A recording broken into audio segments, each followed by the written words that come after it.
Hello everyone and welcome back to UGC NET mentor. I hope you all are doing well.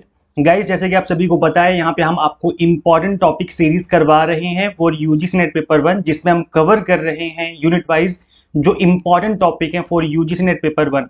आज हमारी इस series की 7th class है। इससे पहले 6 क्लासेज ऑलरेडी हो चुकी हैं, अभी तक आप लोगों ने नहीं देखा है तो इस कंप्लीट 6 क्लासेज का प्लेलिस्ट में जो प्लेलिस्ट का लिंक है, मैं आपको इसका लिंक इसी वीडियो के डिस्क्रिप्शन बॉक्स में अवेलेबल करवा दूंगा। वहां पे जाके आप स्टार्टिंग की क्लासेस देख सकते हो। आज की इस क्लास में डिस्कस करेंगे मेथड्स ऑफ सैम्पलिंग, जिसको हिंदी में कहते हैं हम नमूना लेने के तरीके। चलिए स्टार्ट करते हैं। मेक श्योर कि आप इस वीडियो लेक्चर को आराम से पूरा देख लो एंड तक, ताकि आपको हर चीज अच्छे से क्लियर हो जाए। मैं आपको इस बात की गारंटी देता हूँ कि अगर आप इस लेक्चर को आराम से पूरा देख लेंगे एंड तक, तो यहाँ से अगर कोई क्वेश्चन बनेगा मेथड्स ऑफ सैम्पलिंग से, तो इसका आंसर आप इजीली कर पाएंगे, बिकॉज मैंने बिल्कुल ही बेसिक से एडवांस लेवल तक का सब कुछ ही समझाया हुआ है। तो चलिए स्टार्ट करते हैं class. And guys, make sure कि आप इस चैनल को सब्सक्राइब कर लें, ताकि आपको यूजीसी नेट और पीएचडी से रिलेटेड हर तरीके से अपडेट मिलते रहें। This is about me. My name is Mohammad Azam. I have worked as an assistant professor in SGIT school of management, GGS IP, university Delhi for more than 3 years and these are my some small achievements. चलिए आगे continue करते हैं। तो आज का हमारा topic रहेगा methods of sampling. Guys, आप लोग इस क्लास को देखने के बाद अपना एक्सपीरियंस, अब जो भी आपका एक्सपीरियंस रहेगा इस क्लास के साथ, उसको शेयर कर सकते हैं कमेंट सेक्शन में। अगर आपको क्लास अच्छी लगती है तो आप प्लीज कमेंट करके जरूर बताएं कि आपको मजा आया क्लास में, समझ में आया, आपके लिए क्लास हेल्पफुल रही, बिकॉज आपके कमेंट सेक्शन से ही मुझे मोटिवेशन मिलती है आप लोगों के लिए लेक्चर्स क्रिएट करने में। सो कमेंट करके जरूर बताना आफ्टर वॉचिंग दिस क्लास। चलिए स्टार्ट करते हैं। So first of all let's understand population and sample. ये दोनों चीजें क्या होती हैं, अगर हमें ये समझ में आ गया तो आपको आगे की जो पूरी क्लास है वो इजीली समझ में आती जाएगी। इसको हिंदी में बोलते हैं हम लोग, पॉपुलेशन को बोलते हैं जनसंख्या, और सैंपल को बोलते हैं हम लोग नमूना। तो गाइज, यहाँ पर जो जनसंख्या है ना, दैट इज पॉपुलेशन। ये वो पॉपुलेशन नहीं है जो कि एज एन हम लोग जनरल भाषा में बात करते हैं, जैसे इंडिया की पॉपुलेशन, तो वो बात एक अलग हो गई। पॉपुलेशन का मतलब है कि किस चीज पे आप स्टडी करने जा रहे हो, वो कंप्लीट डेटा जो है आपका पॉपुलेशन कहलाता है। फॉर एग्जाम्पल, अगर मैं एक एग्जाम्पल लूँ कि मैं मार्केटिंग मैनेजर हूँ और मैं मार्केट के ऊपर रिसर्च करना चाहता हूँ कि मार्केट में, सपोज करो मैं कपड़े बेचने का काम करता हूँ, मेरे कपड़े का बिजनेस है बहुत बड़ा, जिसमें मैं टी शर्ट बनाता हूँ बॉयज एंड गर्ल्स दोनों के लिए। तो जब मैं टी शर्ट बनाता हूँ तो बनाने के लिए मुझे सेल करना पड़ेगा प्रॉफिट कमाने के लिए, और इससे पहले मुझे रिसर्च करनी होगी कि किस तरह की जो है टी शर्ट लोग पसंद करते हैं, ताकि मैं उस तरह की टी शर्ट जो है उनको डिजाइन कर सकूं। तो जो मेरा एरिया ऑफ स्टडी होगा वो क्या होगा, वो होंगे मेरे यंग पीपल, जो मेल है फीमेल है, जिनकी उम्र 10 साल से ज्यादा है, या 25 से 30 साल 40 साल तक के लोग हैं। ये मेरा जो है एरिया ऑफ स्टडी रहेगा। तो मैं इनसे जानने की कोशिश करूंगा, इन लोगों से, कि भाई आपको किस तरह की टी शर्टें पसंद हैं। इसके ऊपर मैं रिसर्च करवाऊंगा, मार्केट में क्वेश्चनर फिल करवा सकता हूं, मैं सर्वे करवा सकता हूं, लोगों से सिंपल क्वेश्चंस पूछे जा सकते हैं, मॉल के बाहर खड़े होकर के, मूवी थिएटर के बाहर खड़े होकर के, फिर कॉलेजेस में, इस तरीके से, ताकि मुझे एक आइडिया लग जाए कि इस तरीके के लोगों को टी शर्टें पसंद है, और वैसी टी शर्टें मैं अपना बनाने स्टार्ट कर दूंगा। तो यहाँ पर जो मेरा एरिया ऑफ स्टडी है, that is the age group of these people, जो कि मेल फीमेल दोनों ही इसमें आ जाएंगे। सो दिस इज पॉपुलेशन। मेरे लिए ये जो ग्रुप होगा ना, यहाँ 10 साल से 40 साल के लोगों का, और यहाँ पर जितने भी लोग इनके बीच में स्टडी की जाएगी जिनके ऊपर, वो उनको मैं पॉपुलेशन के नाम से बोलूंगा। सो दिस इज माय पॉपुलेशन। अब गाइज, यहाँ पर पूरी इंडिया में अगर हम बात करें 10 साल से 40 साल के बीच में जो लोग हैं मेल फीमेल, तो बहुत ज्यादा नंबर ऑफ पीपल होंगे, और ऐसे में हर किसी से पूछना बहुत बड़ी बात हो जाएगी। जैसे मैं दिल्ली में रहता हूँ, दिल्ली में मेरा बिजनेस है, तो मैं, ऐसा तो है नहीं कि मैं कोलकाता, दिल्ली, मुंबई, चेन्नई, यूपी, हर जगह हर स्टेट में जाऊँ और सभी से पता करके आऊँ कि भाई कौन सी टी शर्टें पसंद है आपको, किस तरह की टी शर्टें पसंद है। तो ऐसे में खर्चा बहुत ज्यादा हो जाएगा और टाइम बहुत ज्यादा लग जाएगा। मैं बिजनेस कब करूंगा? तो ऐसे में हम सैंपल चूज करते हैं। सैंपल का मतलब होता है कि उस पॉपुलेशन में जिसके ऊपर आप स्टडी करने जा रहे हो, उसका एक छोटा पार्ट, एक ऐसा पार्ट जो कि पूरी पॉपुलेशन को रिप्रेजेंट करता हो, और उस सैंपल के ऊपर हम स्टडी करेंगे, जिससे हमें आइडिया लग जाएगा कि किस तरह के लोग जो हैं टी शर्टें पहनना पसंद करते हैं। जैसे मैं यहाँ पर जो मैंने अभी एग्जांपल लिया, इस एग्जांपल में जो मेरी इंडिया के बड़े बड़े स्टेट हैं, जैसे दिल्ली हो गया, दिल्ली हो गया, मुंबई हो गया, कोलकाता हो गया, इस 2-3 स्टेट में यहाँ पर मैं जाऊंगा, और यहाँ के कुछ जो अच्छे एरियाज हैं, लाइक मॉल हो गया, मूवी थिएटर हो गए अच्छे अच्छे, वहां पर कॉलेजेस होंगे, बड़े बड़े कॉलेजेस जो होते हैं इन एरिया के, वहां पर हम सर्वे करवा लेंगे कि लोगों को किस तरह की टी शर्टें पसंद आती हैं। तो इससे क्या होगा, यहां पर जब मैंने सर्वे हो जाएगा तो इसके थ्रू मैं पता लगा सकता हूं कि लोगों को किस तरह की टी शर्टें पसंद है। अब यहां पर सपोज करो, यहां पर जो टोटल तीनों स्टेट है, यहां पर तीनों स्टेट में हजार लोगों के ऊपर स्टडी करवा दी गई, तो टोटल 3000 लोगों पे स्टडी हो गई कि भाई किस तरह के लोगों को टी शर्टें पसंद आ रही हैं। अब ऐसे में जो 3000 लोग हैं, that is non as sample, कि भाई पूरे इंडिया में अगर हम बात करें तो करोड़ों पीपल हैं जो कि 10 साल से 40 साल के एज ग्रुप के बीच में आते हैं, करोड़ों लोग हैं। अब इन करोड़ों लोगों को 3000 का जो सैंपल साइज है वो रिप्रेजेंट कर रहा है, मतलब जो यहाँ 3000 लोगों को पसंद आ गया, ऐसा हम कह सकते हैं कि 80 to 90% केस में लोगों को ये चीजें पसंद आ रही हैं, जैसा कि 3000 लोग बता रहे हैं। तो यहाँ पर हमने क्या किया, एक छोटे सैंपल को हमने चूज किया और उस सैंपल के अंदर हमने क्या किया, वहां पर हमने चीजों को समझा, किस तरह की जो चीजें लोगों को पसंद आती है, फिर हमने वहां पर सैंपल बना लिया। सैंपल से जो रिजल्ट निकलेगा वही रिजल्ट हम ये मान सकते हैं ऑन एन अप्रॉक्स, ये एग्जैक्ट नहीं होता है। जैसे कि दिल्ली में जो चीजें पसंद है लोगों को, हो सकता है कि साउथ इंडिया में चीजें पसंद ना हो, यस और नो, तो ऐसी भी चीजें होती हैं। तो हम ये कह सकते हैं कि ऑन एन एवरेज या अप्रोक्सीमेटली लोगों को चीजें ये पसंद आती हैं। क्लियर हो गया? बिकॉज जो पॉपुलेशन हमने चूज किया है वो सैंपल में से चूज किया। देखो यहाँ पर जो ब्राउन कलर के आपको दिख रहे हैं, ये इस कंप्लीट पॉपुलेशन के अंदर से चूज किए गए हैं, जहां पे ब्राउन ब्राउन है ना, हमने सैंपल में से लोगों को उठाया है। तो यहाँ पर जो लोगों को पसंद आ रही चीजें, हम कह सकते हैं कि पॉपुलेशन को भी ये चीजें पसंद आएंगी। So this is non as sample और this is non as population. I hope चीजें जो है आपको क्लियर हो गई होंगी। अब हम डेफिनेशन देख लेते हैं। पॉपुलेशन क्या है? It is the entire group that you want to draw conclusion about. एक ऐसा कंप्लीट ग्रुप है ये जिसके ऊपर हम स्टडी करने वाले हैं, संपूर्ण समूह है ये जिसके ऊपर हम निष्कर्ष निकालना चाहते हैं, that is non as population. और सैंपल क्या होता है? नमूना व्यक्तियों का विशिष्ट समूह है जिससे आप डेटा एकत्र करेंगे। मतलब एक स्पेसिफिक ग्रुप बना दिया हमने, इंटायर ग्रुप में से एक स्पेसिफिक ग्रुप बना दिया जिसके ऊपर हम रिसर्च करने वाले हैं, that is non as sample.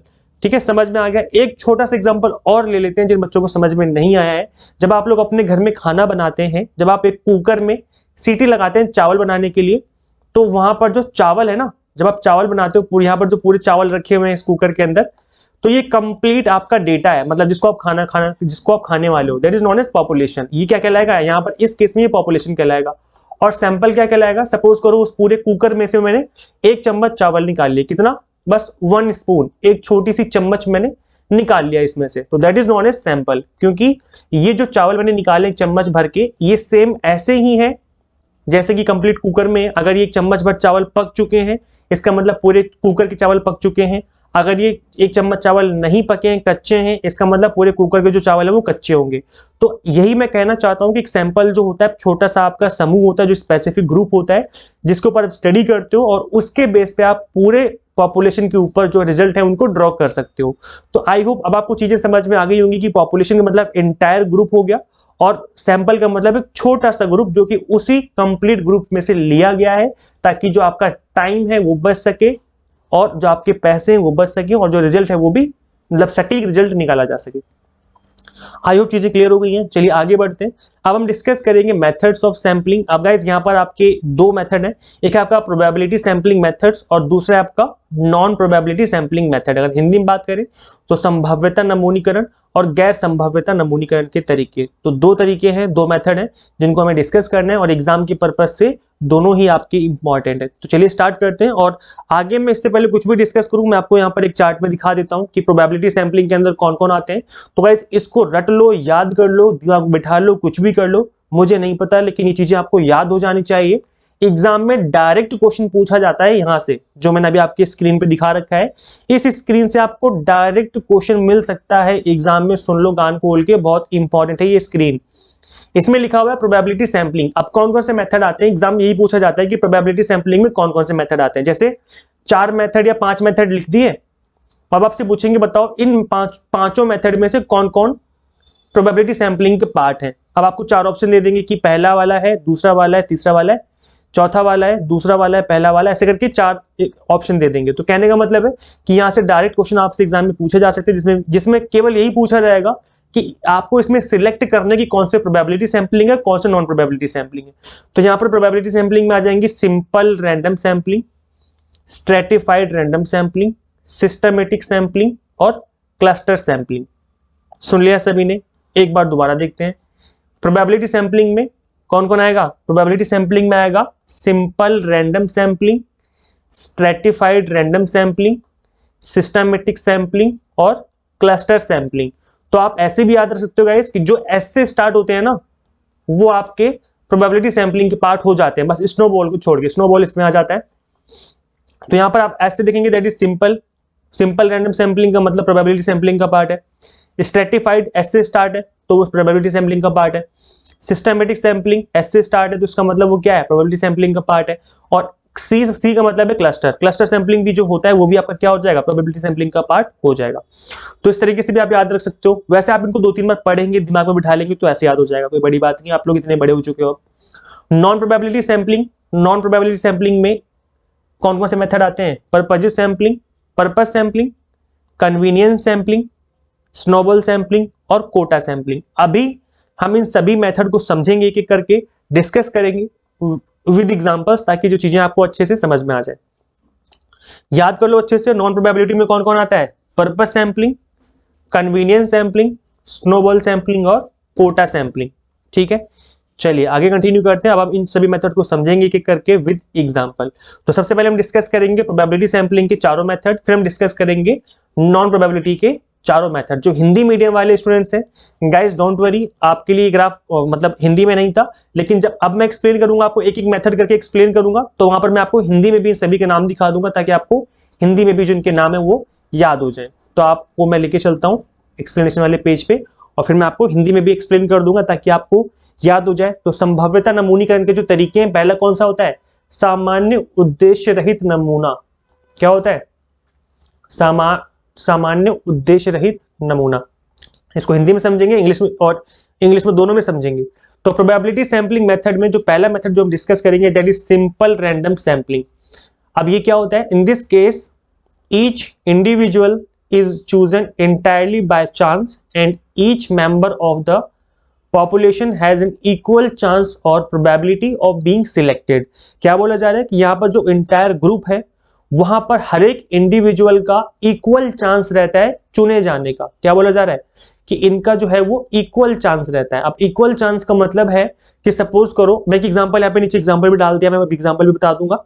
One way of obtaining a random sample is to give each individual in a population a number and then use a table of random numbers to decide which individual to include. मतलब कुछ भी तरीका हो सकता है, इन्होंने बोला कि नंबर डाल करके आप चूज कर सकते हो, या फिर एक एग्जाम्पल हम ये भी ले सकते हैं, जैसे सपोज करो कि यहाँ पर एक बर्तन रखा हुआ है और इस बर्तन के अंदर बहुत सारी पर्ची डाल दी है, पर्ची पे नाम लिखे हुए हैं। ठीक है, पर्ची पे क्या लिखा है, नाम लिखा हुआ है। एक स्लिप डाल दी है, इस स्लिप पे नाम लिखे हुए हैं। अब आपने आंखें बंद करी, आंखें बंद करके अपना हाथ डाला और एक पर्ची निकाल ली यहां से। अब वो पर्ची किसकी होगी, किसका नाम लिखा होगा, आपको बिल्कुल भी नहीं पता। तो इसको बोला जाएगा कि इक्वल चांसेस सभी के सिलेक्ट होने के। यहाँ पर कोई भी किसी के साथ पक्षपात नहीं होता है, इक्वल चांस होते हैं, इसलिए उसको बोलते हैं हम लोग सिंपल रैंडम सैंपलिंग। समझ में आ गया। एग्जाम्पल दिया हुआ है, एग्जाम्पल है कि भाई 250 एम्प्लॉय कंपनी के, और 250 एम्प्लॉय में से 25 एम्प्लॉय चुने जाने हैं। इन 25 एम्प्लॉय को आपको इस तरीके से चुनना है कि सभी के इक्वल चांस हो चुने जाने के। तो वही यही काम कर सकते हो आप 250 एम्प्लॉयज के नाम की पर्ची बनाओ, एक बड़े से बर्तन में डाल दो सभी की पर्चियां और हाथ डालो, यहाँ पर हाथ डाल के ऐसे गोल गोल गोल गोल घुमा के एक पर्ची उठा लो। एक पर्ची उठा के देखा तो भाई इसमें लिखा था रमेश, चलो भाई रमेश का सिलेक्शन हो गया। मतलब किसी रिसर्च एरिया में जिस चीज का भी आप ग्रुप बना रहे हो 25 एम्प्लॉय का, ऐसे ही आपने दोबारा से हाथ डाला इस बॉक्स के अंदर और हाथ घुमाया गोल गोल गोल, यहां से एक पर्ची उठा ली, यहां से पर्ची उठा ली, इसमें लिखा हुआ था सुरेश, तो इसका मतलब क्या हुआ कि भाई सुरेश जो है वो हमारे सैंपल का पार्ट हो गया।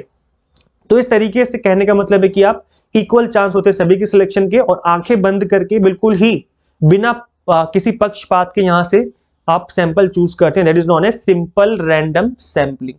ठीक है, हिंदी वाले बच्चों समझ में आ गया। सामान्य उद्देश्य रहित नमूना सिंपल है। क्या होता है ये, प्रत्येक व्यक्ति को पूरी तरह से संयोग से चुना जाता है। यहाँ संयोग होगा, कोई पक्षपात नहीं होगा, और जनसंख्या के प्रत्येक सदस्य के पास चुने जाने की समान संभावना रहती है। ठीक है, इसको याच्छादिक नमूना भी कहा जाता है, क्योंकि हम इसको बिल्कुल रैंडम को हिंदी में बोलते हैं याच्छादिक नमूना प्राप्त करने का एक तरीका है कि भाई यहाँ पे जो मतलब डिफरेंट तरीके हो सकते हैं। वो जरूरी नहीं कि आप बॉक्स में पर्ची डाल के ही बनाओ। जैसे इन्होंने बोला कि आप नंबर डाल दो, 250 अगर इंप्लॉइज हैं और आपने सभी के नंबर डाल दिए, सपोज करो इंप्लॉय नंबर जो फर्स्ट नंबर पे इंप्लॉय उसका हमने एज एन बैलेट नंबर होता है ना, जैसे बैलेट, जैसे आपने कभी देखा होगा जो हॉर्स राइडिंग होती है, घुड़सवारी जब रनिंग होती है उनकी, तो जो उनके ऊपर बैठे होते हैं उनके नंबर होते हैं, जैसे 4, 5, 6, 9 करके ऐसे नंबर होते हैं घोड़े के ऊपर जो बैठे होते हैं। तो इस तरीके से आपने एम्प्लॉयज के ऊपर ना नंबर डाल दिए, नंबरिंग डाल दी है। अब आंख बंद करके आप एक नंबर को चूज कर लेते हो, उस नंबर का जो एम्प्लॉय वो आपका सिलेक्ट हो गया। तो ऐसे भी कर सकते हो। कहने का मतलब है कि एक ऐसा मेथड जिससे कि इक्वल चांस हो सिलेक्शन की, कोई पक्षपात ना हो किसी के साथ। नेक्स्ट आता है इसमें आपका सिस्टमेटिक सैंपलिंग। सिस्टमेटिक सैंपलिंग को हम अगर बात करें हिंदी में, तो सिस्टमेटिक सैंपलिंग को हिंदी में कहा जाता है व्यवस्थीकृत नमूनाकरण। क्या बोलेंगे इसको हम? व्यवस्थीकृत नमूनाकरण। मतलब एक सिस्टम बना दिया हमने, एक व्यवस्था बना दी, उस व्यवस्था के अकॉर्डिंग हम सैंपल चूज करेंगे। मैं एक एग्जांपल लेके बताऊंगा अभी। Individuals are selected at regular interval from the sampling frame. The interval are chosen to ensure an adequate sample size. क्या बोला जा रहा है कि हमने एक पॉपुलेशन को खड़ा किया, नंबर डाल दिए, नंबर डालने के बाद यहां पर हमने एक सिस्टम बना दिया। जैसे फॉर एग्जांपल हमने ये बोल दिया कि जितने भी लोग यहां पर खड़े हैं, हमें नहीं पता कितने लोग खड़े हैं, बस हमें ये पता है कि सभी के ऊपर नंबर पड़े हैं कुछ ना कुछ। हमने बोला कि भाई स्टार्टिंग में हम 2 लोगों को छोड़ देंगे, उसके बाद हर 5th नंबर वाले को चूज कर लिया जाएगा। अब आपको नहीं पता कि 2 को छोड़ने के बाद फिर 1, 2, 3, 4, 5 इसको चूज किया जाएगा, फिर उसके बाद 1, 2, 3, 4, 5 इसको चूज किया जाएगा, इस तरीके से। अब यहां पर कौन चूज किया जाएगा हमें नहीं पता। जैसे स्टार्टिंग में 2 ना छोड़ के हमने 3 छोड़ दिए, सपोज करो 3 छोड़ दिए, 3 छोड़ने के बाद हमने अगले 5 को चूज करने स्टार्ट कर दिया इस तरीके से। या आपने 1 भी नहीं छोड़ा, आपने स्टार्टिंग में 1 भी नहीं छोड़ा, स्टार्टिंग से चूज करने स्टार्ट कर दिया कि पहला चूज कर लिया गया, इसके बाद अब 4 का गैप किया जाएगा, फिर चूज किया जाएगा, फिर 4 का गैप किया जाएगा, फिर चूज किया जाएगा। इस तरीके से कहने का मतलब है कि बिल्कुल भी यहां पर पक्षपात नहीं होता है। एक बार जो सिस्टम बना दिया गया उसके अकॉर्डिंग अब अगला 5वां नंबर किसका होगा हमें नहीं पता, वो वहां पर जो भी खड़ा होगा उसे चूज कर लिया जाएगा। तो इस तरीके से आपका एक सिस्टमेटिक सैंपलिंग होती है। कहने का मतलब है सिंपल वर्ड्स में बोले कि आपने एक सिस्टम बना दिया है, एक फॉर्मूला टाइप एक सिस्टम वाइज बना दिया है, जिसको कि आप यूज कर रहे हो सैंपल चूज करने में। जैसे यहाँ पे लिखा भी है कि individuals are selected at regular interval from the sampling frame. जो एक सैंपलिंग फ्रेम आपने बनाया है यहाँ पर, उसमें एक रेगुलर इंटरवल की बात चूज कर लिया जाता है। अब वहां पे कौन खड़ा है हमें नहीं पता। The intervals are chosen to ensure an adequate sample size. तो यहाँ पर जो इंटरवल ऐसा भी ना हो कि भाई 15 लोग हैं और पता लगे आपने बना दिया 10-10 का गैप करके, तो एक ही चूज कर पाओगे आप। 10 का मतलब यहाँ पे इसको चूज कर लिया, अगला कोई है ही नहीं, तो एक ही चूज कर पाओगे। तो सैंपल का जो इंटरवल है वो उस तरीके से आपको बनाना है। जैसे 3 का इंटरवल बना दिया आपने या 5 का इंटरवल बना दिया, तो कम से कम 3 से 4 लोग तो चुने जाए। तो कहने का मतलब है कि इंटरवल का जो गैप है वो इतना बड़ा भी नहीं होना चाहिए कि सैंपल साइज बहुत छोटा रह जाए। ठीक है। Systematic sampling is often more convenient than simple random sampling and it is easier to administer. However, it may also lead to biasness. For example, if there are underlying pattern in the order of individuals in the sampling frame such that the sampling a technique can coincide with the periodicity of the underlying pattern. क्या बोला जा रहा है कि यहाँ पर कहीं ना कहीं biasness भी आ सकती है। Also lead to biasness मतलब पक्षपात भी आ सकती है कि भाई आपको पता था कि 10वें नंबर पे मेरा फ्रेंड खड़ा है, तो आपने क्या किया, आपने बोला कि भाई पहला बंदा चूज किया जाएगा, फिर 4-4 का गैप करके चूज किया जाएगा। मतलब पहला हमने चूज कर लिया, फिर उसके बाद गैप किया, 5वां चूज कर लिया, फिर गैप किया, फिर 10वां चूज कर लिया, इस तरीके से फिर गैप किया, फिर 15वां चूज कर लिया। तो आपको पता था कि 15वें नंबर पे मेरा फ्रेंड खड़ा है, 10वें नंबर पे मेरा फ्रेंड खड़ा है, तो आपने इंटरवल ही इस तरीके से बनाया कि वो बंदा चूज कर लिया जाए। समझ रहे हो? तो कहने का मतलब है यहाँ पर कहीं ना कहीं पक्षपात आने के चांस रहते हैं, लेकिन जो पहला वाला मेथड था ये वाला, इसमें कोई भी चांस नहीं रहता है कि भाई पक्षपात हो जाए। ठीक है, हिंदी वाले बच्चों समझ में आ गया ना? सैंपलिंग फ्रेम से नियमित अंतराल पर व्यक्तियों का चयन किया जाता है। एक नियमित अंतराल आपने बना दिया, एक इंटरवल बना दिया, जिसके बेसिस पे आप नमूना जो है इकट्ठा कर रहे हैं। और यहाँ पर कहीं ना कहीं अगर देखा जाए तो पक्षपात रहने के चांस रहते हैं। तो इसलिए इस मेथड को इतना ज्यादा अच्छा नहीं माना जा सकता जितना कि पहले वाला मेथड था।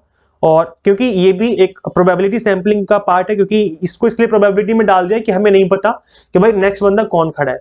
और इंटरवल सपोज करो आपने, अच्छा यहाँ पर ना एक चीज ये भी हो सकती है, सपोज करो आप एक मैनेजर हो और लेकिन जनरल मैनेजर जो है वो डिसाइड करेंगे कि पैटर्न क्या रहने वाला है। आप एक मैनेजर हो और आपका जो फ्रेंड है वो 10वें नंबर पे आपने खड़ा कर देगी, भाई तू 10वें नंबर पे खड़ा हो जा।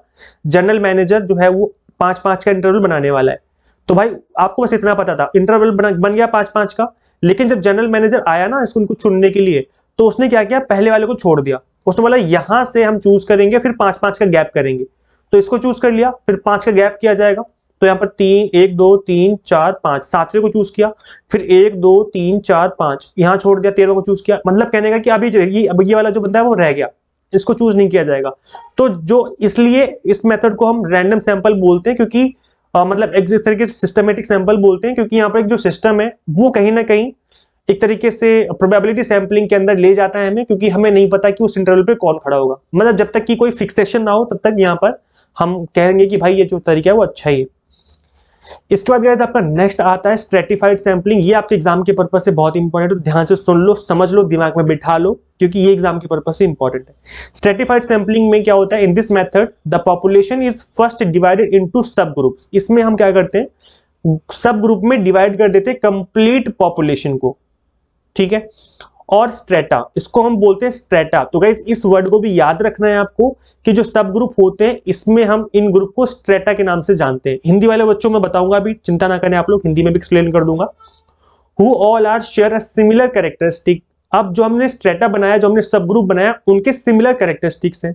It is used when we might reasonably expect the measurement of interest to vary between the different sub groups and we want to ensure representation from all the sub groups. हम ये चाहते हैं कि सभी सब ग्रुप से equal representation हो। तो हमने क्या किया, सपोज करो अगर आप एक एरिया पे स्टडी करने जा रहे हो, सपोज करो एक दिल्ली का बहुत बड़ा एरिया है, सपोज करो साउथ दिल्ली है, साउथ दिल्ली में आप स्टडी करने जा रहे हो, तो साउथ दिल्ली के एरिया को आपने 4 ग्रुप में डिवाइड कर दिया। यहाँ पर 4 ग्रुप कौन कौन से हैं, यहाँ पर ये एक मेल का ग्रुप है जिसमें मेल आते हैं, मतलब एज एन मेल का मतलब है पुरुष, आदमी जिनकी उम्र 18 से ज्यादा है, इस तरीके से, ठीक है। और इसमें आते हैं बच्चे, मेल हैं लेकिन वो चिल्ड्रेन है, जैसे 18 साल से कम उम्र के मेल, आपने ये ग्रुप बना दिया। यहाँ 18 प्लस वाला ग्रुप बना दिया आपने, पुरुष वाला। फिर आपने ग्रुप बनाया फीमेल का, कि यहाँ पर फीमेल है जिनकी महिलाएं, मतलब जिनकी शादी हो चुकी है, फिर 18 से ज्यादा की उम्र है, इस तरीके से आपने ग्रुप बना दिया उनका अलग। और एक बना दिया आपने चिल्ड्रन का, ये फीमेल का ग्रुप है लेकिन 18 साल से कम वाले, 18 माइनस वाले हैं। तो आपने कहने का मतलब है कि पूरे के पूरे साउथ दिल्ली को आपने पूरे के पूरे 4 ग्रुप में डिवाइड कर दिया है। अब आपने क्या किया, आपको सैंपल चूज करना है कि आपको साउथ दिल्ली पे स्टडी करनी है, लेकिन आपको एक सैंपल बनाना है। आप सब पे स्टडी कर तो नहीं कर सकते बिकॉज बहुत बड़ा एरिया है। तो आप एक ग्रुप बनाओगे और इस ग्रुप को हम मतलब एक ऐसे सैंपल बनाओगे, इस सैंपल में हम चारों ग्रुप से लोगों को लेने वाले हैं। इन चारों ग्रुप को बोला जाएगा strata, this is non as sub group. तो कंप्लीट जो पॉपुलेशन जो साउथ दिल्ली में लोग रहते हैं, सपोज करो 10,000 लोग रहते हैं साउथ दिल्ली में, एक एग्जांपल के तौर पे, तो ये जो ग्रुप है ना, टोटल 4 ग्रुप जो हमने बनाई, टोटल 10,000 लोगों को ग्रुप बनाए। अब मेल में हमें पता लगा कि भाई मेल के जो है वो 5,000 है, ठीक है, इस तरीके से। यहाँ पर जो बच्चे हैं वो 2,000 हैं, फिर यहाँ पर ये लोग 3,000 हैं, इस तरीके से आपने इनको बांट दिया, ये 2,000 है, इस तरीके से। तो अब क्या करेंगे, हम मेल जो है यहां से ले लेंगे, हम सपोज करो 100 लोगों को ले लिया, और उसके बाद मेल यहां से ले लेंगे हम 50 लोगों को, इस तरीके से ले लिया। फिर यहां से हमने फीमेल को उठा लिया, महिलाओं को हमने ले लिया 100 का, फिर हमने फीमेल का ले लिया 50 का। इस तरीके से कहने का मतलब है कि हमने हर ग्रुप से कुछ लोगों को उठा लिया, और जो ग्रुप है हमने बनाए थे वो सिमिलर कैरेक्टरिस्टिक्स के बनाए थे, मतलब उनके अंदर जो लोग हैं वो उनकी सिमिलैरिटी बहुत ज्यादा होनी चाहिए। जैसे 18 प्लस के सारे बंदे होंगे, यहाँ पर कोई भी फीमेल नहीं मिलेगी, सारे पुरुष मिलेंगे और सारे के सारे 18 प्लस मिलेंगे, और यहाँ पर सारी महिलाएं मिलेंगी जिनकी उम्र क्या होगी, 18 से ज्यादा होगी। तो इस तरीके से हमने एक सिमिलर ग्रुप बना दिए थे, जहां से हमने लोगों को उठा लिया और अपना सैंपल बना दिया। समझ में आ गया सभी को? अगर हम बिल्कुल आसान भाषा में बात करें, बिल्कुल इजी लैंग्वेज में, दैट इज कि हमने कंप्लीट पॉपुलेशन को सब ग्रुप में डिवाइड किया। सब ग्रुप में से जो सब ग्रुप बने उनको हम स्ट्रेटा कहते हैं, मतलब सभी स्ट्रेटा में से हमने 10-10, 15-15 लोगों को उठा लिया। अब जो हमने सैंपल बनाया वो एक हमारे पास एक ऐसा सैंपल है जो इस पूरी के पूरे पॉपुलेशन को रिप्रेजेंट करता है, क्योंकि ये जो हमने सैंपल बनाया है वो हर ग्रुप में से लोग चूज किए गए हैं, ऐसा नहीं कि एक सिंगल ग्रुप से चूज किए गए, है ना। तो अब जो सैंपल वो हमारा क्या कहलाएगा, एक अच्छा सैंपल कहलाएगा, क्योंकि ये पूरे के पूरे पॉपुलेशन को रिप्रेजेंट करेगा। ठीक है, मैंने एग्जांपल तो दे ही दिया है। जैसे यहाँ पे उन्होंने दिया हुआ कि स्ट्रोक आते हैं भाई, मतलब हार्ट अटैक वगैरह आते हैं, तो हमने क्या किया, सेक्स के बेस पे डिवाइड कर दिया पॉपुलेशन को, कि भाई कुछ मेल हो गए कुछ फीमेल हो गए। हमने 2 ग्रुप में डिवाइड कर दिया स्ट्रोक जानने के लिए कि किसको ज्यादा हार्ट अटैक आते हैं, मेल को या फीमेल को। तो हमने दोनों में से उठा लिया, 50 फीमेल को 50 मेल को उठा करके हमने अपना सैंपल बना दिया 100 लोगों का, और हमने स्टडी कर ली।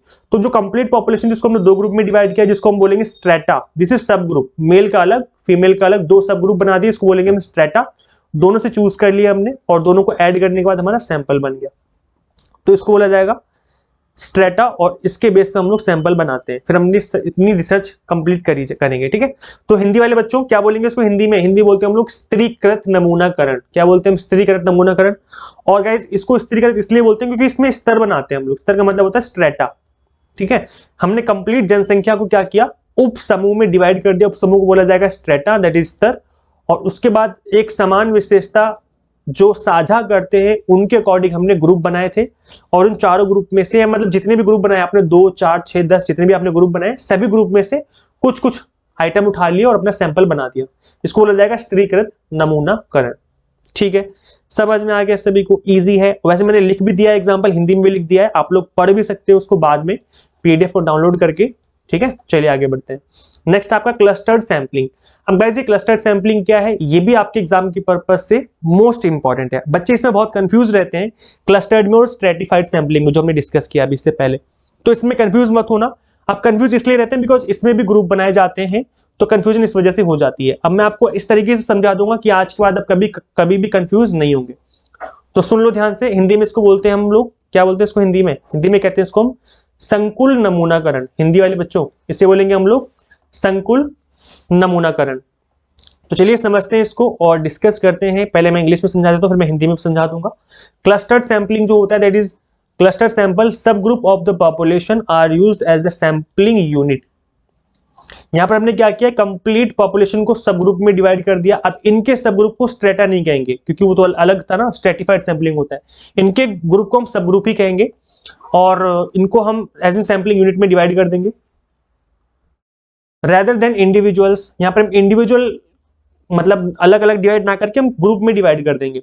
The population is divided into sub groups known as clusters which are randomly selected to be included in the study. Clusters are usually already defined. यहां पर जो हमने सब ग्रुप बनाए हैं इनको क्लस्टर्ड के नाम से जानते हैं।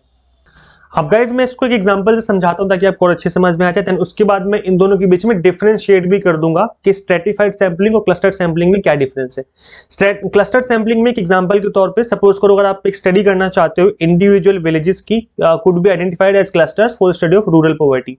अगर आप जानना चाहते हो कि इंडिया के गरीब क्षेत्र मतलब गांव ग्रामीण इलाके में विलेजेस में कितनी गरीबी है, किस स्तर की गरीबी पाई जाती है, तो अगर आप इस एरिया में स्टडी करना चाहते हो, रिसर्च करना चाहते हो, तो ऐसे में जो आपका सैंपल बनेगा दैट इज कंप्लीट विलेज। जैसे इंडिया के यूपी में अगर हम बात करें, उत्तर प्रदेश के एक स्टेट में अगर आप देखें तो सपोज करो वहां पर 500 विलेजेस हैं, मतलब 500 गांव हैं टोटल यूपी में, पूरे उत्तर प्रदेश में, एक एग्जांपल के तौर पे। तो इस 500 विलेजेस पे तो आप स्टडी कर नहीं पाओगे, बहुत मुश्किल हो जाएगा स्टडी करना, तो बहुत ज्यादा नंबर ऑफ साइज हो जाएगा आपका। तो ऐसे में कंप्लीट स्टडी ना करके आपने क्या किया कि यूपी के जितने भी ग्रामीण इलाके विलेजेस हैं इनको आपने 500 अलग अलग विलेजेस में डिवाइड कर दिया। अब जो 500 विलेजेस हैं इसमें से आपने क्या किया, 20 या 30 कंप्लीट विलेजेस पिक कर लिए फॉर द स्टडी। अब आपने क्या करना है, इस कंप्लीट विलेजेस पे स्टडी करनी है, जो यहां से रिजल्ट निकलेगा उसको आप जनरलाइज कर सकते हो इस 500 के ग्रुप पे कि पूरे ऑल ओवर यूपी में इस तरीके की गरीबी पाई जाती है। क्यों? क्योंकि आपने इन 500 में से ही 20 से 30 विलेजेस पे स्टडी कर ली और जो आपने स्टडी करी है वो इसमें से ही विलेजेस चूज कर रहे हैं, तो डेफिनेटली जो यहां से रिजल्ट निकाला होगा आपने वो इनका कहीं ना कहीं रिप्रेजेंट करता होगा। तो आपने क्या किया, आपने कंप्लीट ही पूरे के पूरे गांव उठा लिए अपने स्टडी करने के लिए। अब आप ये नहीं कर रहे कि एक विलेज है, विलेज ए करके, इस विलेज में मिस्टर एक्स कोई है, मिस्टर वाई है, मिस्टर जेड है, इनको पिक किया, नहीं, आपने पूरे के पूरे गांव को पिक कर लिया। समझ रहे हैं आप लोग? जैसे यहाँ पर एक एग्जांपल के तौर पे मैंने जो एग्जांपल लिया अभी कि भाई आपको ग्रुप 1 है दैट इज विलेज ए, ये ग्रुप 2 है that is village B, this is group 3 that is village C, this is another village that is group D. तो इस तरीके से आपने बहुत सारे विलेजेस जो है अलग अलग ग्रुप में डिवाइड कर दिया, उसमें से आपने 2 विलेज उठा लिए, एक ये वाले उठा लिया, एक ये वाले उठा लिया, इनको मिलाकर के आपने सैंपल बना दिया एक एग्जांपल के तौर पे। तो कहने का मतलब ये हो गया कि यहां पर क्या करते हो आप, कंप्लीट ही ग्रुप उठा लिए जाते हैं अपने स्टडी करने के लिए, बिकॉज यहां पर बहुत सारे ग्रुप होते हैं। जबकि अगर हम देखें स्ट्रेटिफाइड में तो आपने यहाँ पे ग्रुप तो बनाए थे, that is non as strata, sub group यहाँ भी बनते हैं, लेकिन यहाँ पर कंप्लीट अब ग्रुप नहीं उठाते, यहाँ पर ग्रुप में से कुछ पीपल उठाए जाते हैं। जैसे पूरा ग्रुप है, इस ग्रुप में से कुछ अमाउंट उठा लिया, इस पूरे ग्रुप में से कुछ अमाउंट उठा लिया, इस पूरे ग्रुप में से थोड़ा सा अमाउंट ले लिया, इस पूरे ग्रुप में से थोड़ा सा अमाउंट ले लिया, तो जो थोड़ा थोड़ा लिया है ना, इन सभी थोड़ा थोड़ा को मिला करके आपका सैंपल बनता है। समझ रहे हैं आप लोग? तो यहां पर क्या होता है कि पूरे अब यहां पर जो सैंपल बनेगा वो हर ग्रुप में से कुछ ना कुछ आया होगा, तो आपका सैंपल बनेगा। तो इसको बोलते हैं हम लोग स्ट्रेटिफाइड सैंपलिंग। जबकि जो आपका क्लस्टर्ड सैंपलिंग है, इसमें आप पूरे के पूरे ग्रुप को ही उठा लेते हो। यहां पर अंदर से नहीं लोगे आप, पूरा का पूरा ग्रुप ही उठा लिया, पूरा ग्रुप उठा लो, ये पूरा ग्रुप उठा लो, इसको छोड़ देंगे, इसको छोड़ देंगे। इस तरीके से आपने रैंडम तरीके से कुछ विलेजेस सिलेक्ट कर लिए जिन पे आपको स्टडी करनी है। आई होप जो चीजें वो क्लियर हो गई होंगी। क्लस्टर्ड हिंदी वाले बच्चे समझ लो संकुल नमूनाकरण होता है।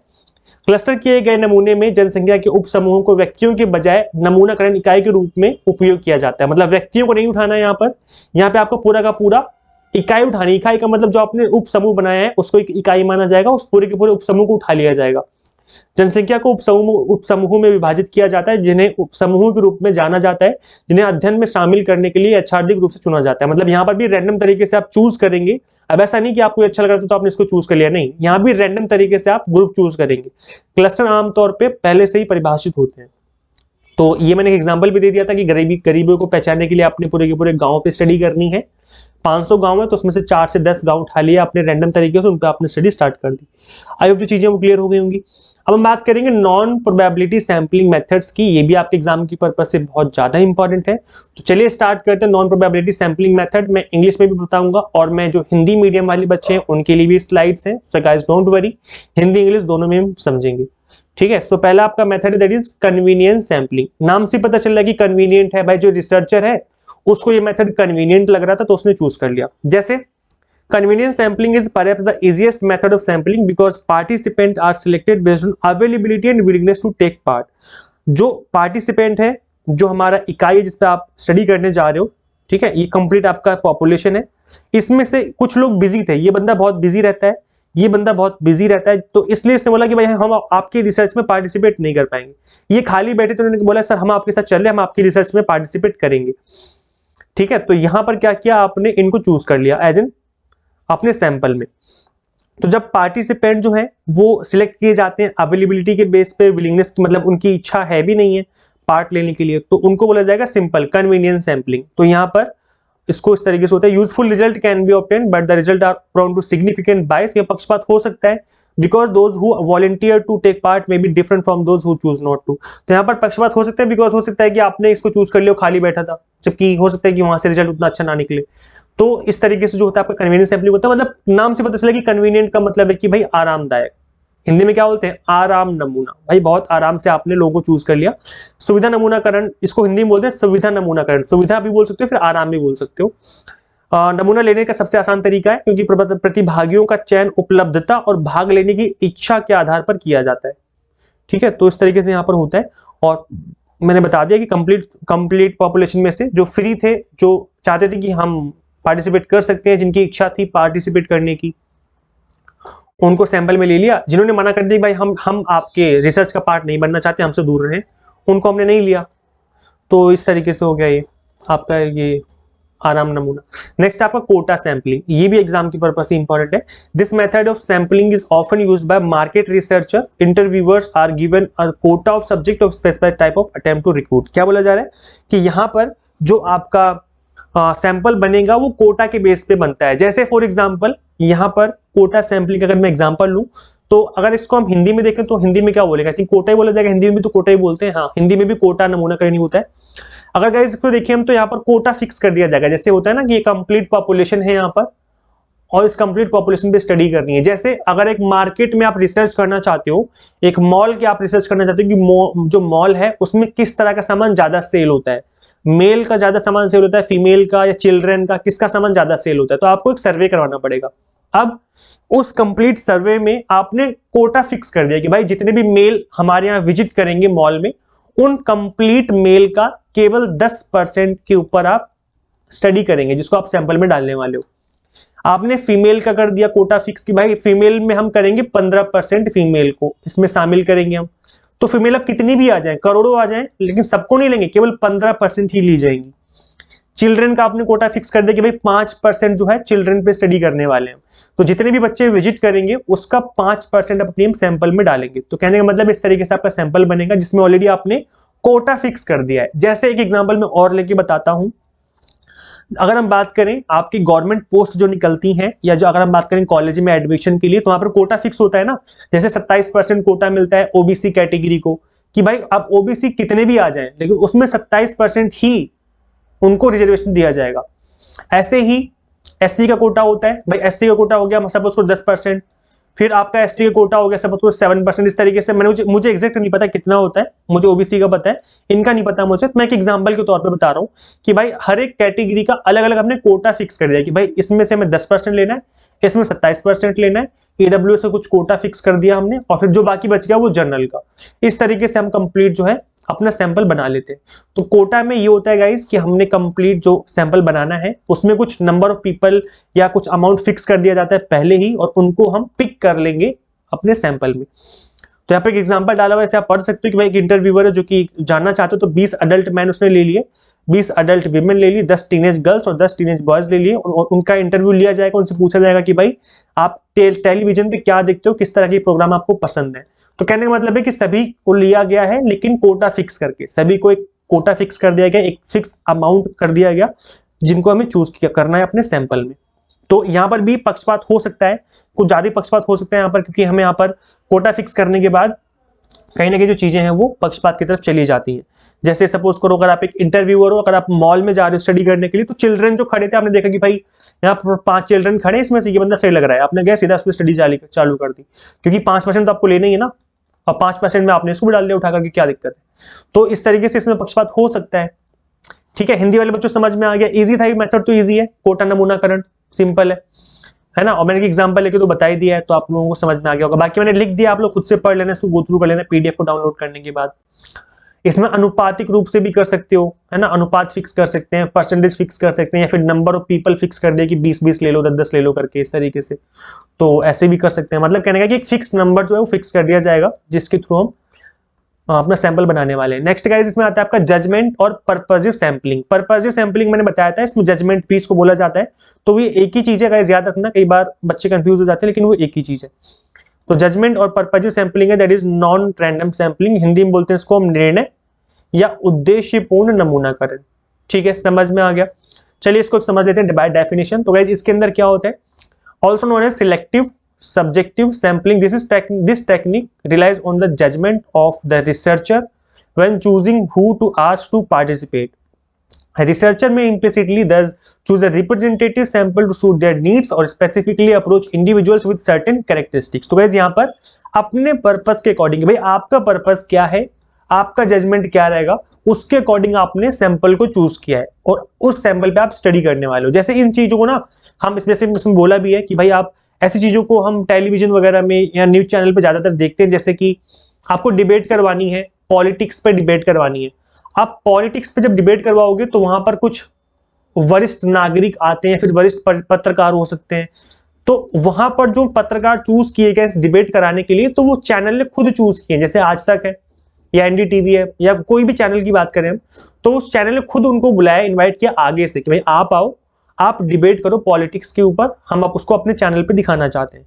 तो ये क्योंकि आपका पर्पस था ये इस तरीके की डिबेट होना, तो आपने उस तरीके का ही लोगों को चूज किया है। यहाँ पर किसी को भी चूज कर सकते हो आप, लेकिन आप अपने पर्पस के अकॉर्डिंग उस तरीके के इंसान को चूज करेंगे जो कि उस एरिया में माहिर होता है। ठीक है, तो उसको बोलेंगे हम purpose based sampling. So this approach is often used by media when conversing the public opinion and in qualitative of research. तो गाइस यहाँ पर कंप्लीट जो पॉपुलेशन है, कहने का मतलब है कि पत्रकार तो बहुत सारे हैं, जो जर्नलिस्ट हैं बहुत सारे हैं, कंप्लीट पॉपुलेशन है, लेकिन ये बंदा बहुत सीनियर जर्नलिस्ट है और इसको पॉलिटिक्स में काफी इंटरेस्ट भी रहा है स्टार्टिंग से लेकर के। तो आपने इन 3 बंदों को बुला लिया, उनको एक तरीके से सैंपल बना दिया जिसपे आप अभी रिसर्च करने वाले हो, मतलब जिनको लेके आप फर्दर स्टडी करने वाले हो। तो इस तरीके से जो है इसमें चीजें होती हैं, पर्पस के अकॉर्डिंग जो है चीजें इसमें की जाती हैं। तो यही था आपका चयनात्मक व्यक्तिगत नमूनाकरण के रूप में भी जाना जाता है। ये तकनीक शोधकर्ता के निर्णय पर निर्भर करती है। जो शोध करता है ना, जो रिसर्चर जो रिसर्च करना चाहता है, उसके निर्णय पर डिपेंड करता है कि सैंपल किसका बनेगा। जैसे यहाँ पर शोधकर्ता कौन है, न्यूज चैनल। भाई अगर न्यूज चैनल पे कोई डिबेट करवानी है या उनको कोई रिसर्च करनी है पॉलिटिक्स को लेकर कि भाई क्या चल रहा है, कैसे पता लगाएं, तो इन्होंने सीनियर जर्नलिस्ट को बुला लिया। ठीक है, उनको जर्नलिस्ट तो बहुत सारे हैं, लेकिन उनको बुला लिया जो कि सीनियर जर्नलिस्ट हैं, जिन्होंने पॉलिटिक्स में कहने की काम किया है या स्टार्टिंग से उस तरह की न्यूज कवर करी है, तो उनको बुला करके उन्होंने सैंपल बना दिया। तो निर्णय जो रहेगा सैंपल चूज करने का वो शोधकर्ता का रहेगा और वो अपने अकॉर्डिंग प्रतिनिधि चुनेगा ताकि उसका जो नमूना है वो अच्छा बने और रिजल्ट भी अच्छा निकल के आए वहां से। आई होप चीजें क्लियर हो गई होंगी। नेक्स्ट आपका snowball sampling, this is the last method, इसके बाद आपकी क्लास एंड हो जाएगी। तो चलिए समझते हैं इसको जल्दी से फटाफट। स्नोबॉल सैंपलिंग को आई थिंक हिंदी में भी क्या बोलते हैं, स्नोबॉल ही बोलते हैं। तो स्नोबॉल सैंपलिंग मेथड में क्या होता है, मैंने यहाँ पर चित्र डाल दिया ताकि आपको समझ में आ जाए। स्नोबॉल मेथड क्या होता है, this method is commonly used in social science when investigating hard to reach groups, जहां पर सैंपल को चूज करना बहुत टफ हो, जैसे आपको नहीं पता कि आपका नेक्स्ट जो आइटम है वो कहां से लोगे आप। जैसे सपोज करो, मैंने एक एग्जांपल लेके बताऊंगा, existing subject are asked to nominate further subject known to them. एक जो आपने सैंपल चूज कर लिया था, उसको आपने बोला कि भैया आप नेक्स्ट वाले बंदे को बता दो, नेक्स्ट मैं स्टडी करना चाहता हूं, तो आप मुझे बताओ नेक्स्ट बंदा जो है वो कौन होगा, नॉन टू देम, जो कि उसको पता होना चाहिए। So the sample increase in size like rolling snowball. अब मैं एक एग्जांपल लेके बताऊंगा, आपको समझ में आ जाएगा। सपोज करो आप एक सर्वे करना चाहते हो ड्रग बिहेवियर का, ड्रग यूजर्स का, जो ड्रग्स लेते हैं ना, ड्रग्स लेते हैं, तो अब आपको नहीं पता, क्योंकि कोई पार्टिसिपेंट ये नहीं बताएगा कि मैं ड्रग्स लेता हूं, मेरे पे स्टडी करो, कोई नहीं बताएगा आपको। तो क्या करोगे, अगर आप एक बंदे को जानते हो कि ये बंदा ड्रग लेता है, तो आप उस पर स्टडी करो और उससे पूछो भाई कि नेक्स्ट आपका जान पहचान का कौन बंदा है जो ड्रग्स लेता है। तो 101% बता रहा हूं मैं कि जो ड्रग लेता होगा उसके कांटेक्ट में कोई ना कोई ऐसा बंदा जरूर होगा जो मतलब आपस में एक दूसरे को जानते होंगे। तो वो बंदा बोलेगा कि हाँ भाई इससे जाओ, आप यहां पर स्टडी कर सकते हो, इससे पूछताछ कर सकते हो। तो उसने +1 कर दिया, मतलब आपका सैंपल साइज बढ़ गया। आपने इस पे स्टडी करी, इससे पूछा भाई कि आपका कोई फ्रेंड है, तो ये इसने आगे किसी एक बंदे का नाम ले दिया, आपने इस पे स्टडी कर ली। इससे पूछा आपने, इसने आगे एक बंदे का नाम ले दिया। इस तरीके से जो है आप रोलिंग स्नोबॉल है, मतलब इस पे स्टडी कर ली, इसने इसको टक्कर मारी, इसके इस पे स्टडी होगी, इसने इसको टक्कर मारी, इस पे स्टडी होगी, इसलिए उसको हम लोग बोलते हैं स्नोबॉल सैंपलिंग। तो जो आपके आइटम्स हैं, कहने का मतलब जिस पे आप स्टडी कर रहे हो, जैसे आप ड्रग यूजर्स पे स्टडी कर रहे हो, तो यहां पर आपको एक बार में सैंपल साइज पूरा का पूरा नहीं मिलता है, आपको एक एक आइटम करके स्टडी करनी पड़ती है। एक आइटम आप कंप्लीट कर लोगे, एक आइटम पे रिसर्च करने के बाद वो नेक्स्ट आइटम के बारे में बताएगा, आप इस पे रिसर्च करोगे, वो नेक्स्ट आइटम के बारे में बताएगा, आप इस पे रिसर्च करोगे, फिर नेक्स्ट आइटम। इस तरीके से जो है आपका सैंपल बन जाएगा। और जैसे आपका 40 से 50 लोगों पे स्टडी हो गई, आप कहोगे भाई कि अब ये मेरी स्टडी कंप्लीट होने वाली है, क्योंकि अगर इतने लोगों पे मैंने स्टडी कर ली तो ये कम से कम 1000 से 5000 लोगों तक का जो मतलब ग्रुप है उनको रिप्रेजेंट कर सकता है। तो इस तरीके से जो है इसके अंदर सैंपल बनता है और इस तरीके से आप सैंपल बना करके स्टडी करते हैं। हिंदी वाले बच्चों समझ में आ गया। इस पद्धति का उपयोग आमतौर पर सामाजिक विज्ञान में दुर्गम समूहों की जांच करते समय किया जाता है। मौजूदा विषयों को उनके लिए ज्ञात और विषयों को नामांकित करने के लिए कहा जाता है। मतलब जो उनको ज्ञात है, जिनको पता है, मतलब उन्हें पता होता है कि भाई नेक्स्ट कौन बंदा ड्रग ले रहा है, तो वो बंदा उसका नाम ले देगा, तो आपने उस पर स्टडी कर ली। ऐसे इसको पता होगा कि नेक्स्ट कौन सा बंदा है जो ड्रग ले रहा है। तो ड्रग्स में आपस में कॉन्टेक्ट रहते हैं, जैसे शराबी होते हैं ना, एक शराबी को पता होता है कि दूसरा कौन है जो शराब पीता है, क्योंकि साथ में तो करते हैं लोग, तो उन्हें पता रहता है। तो इस तरीके से जो है आप यहाँ पर चीजें कर सकते हो, बिकॉज एज एन आप खुद सैंपल बनाओगे तो अचानक से सैंपल नहीं बना सकते, बिकॉज आपको पता ही नहीं है कि दूसरा बंदा कौन है। तो यहाँ पर रोलिंग होती रहती है, रोलिंग स्नोबॉल की तरीके से जो आकार है वो बढ़ता जाएगा आपके सैंपल का, और फिर जो आपकी स्टडी है वो कंप्लीट हो जाती है। तो इस तरीके से जो है आप स्टडी करते हैं। गाइज अगर आप कंप्लीट क्रैश कोर्स ज्वाइन करना चाहते हैं जिसमें मैंने इसी तरीके से पढ़ाया है, जिस तरीके से मैं आज पढ़ा रहा था, तो इसके लिए आप हमारी एंड्रॉइड ऐप इंस्टॉल कर सकते हैं। गूगल प्ले स्टोर से आप यूजीसी नेट मेंटर के नाम से एंड्रॉइड ऐप इंस्टॉल कर लेना। इसका लिंक मैं आपको इस वीडियो के डिस्क्रिप्शन एंड कमेंट बॉक्स में भी दे दूंगा। मैं आपको गारंटी देता हूं गाइस कि आप अपना कंप्लीट सिलेबस कवर कर लेंगे 40 to 45 डेज में। इतने टाइम पीरियड में आप अपना कंप्लीट सिलेबस कवर कर लेंगे, बिकॉज लेक्चर्स की जो लेंथ है मैंने छोटी छोटी रखी है, 30 to 40 मिनट्स के लेक्चर्स की लेंथ है।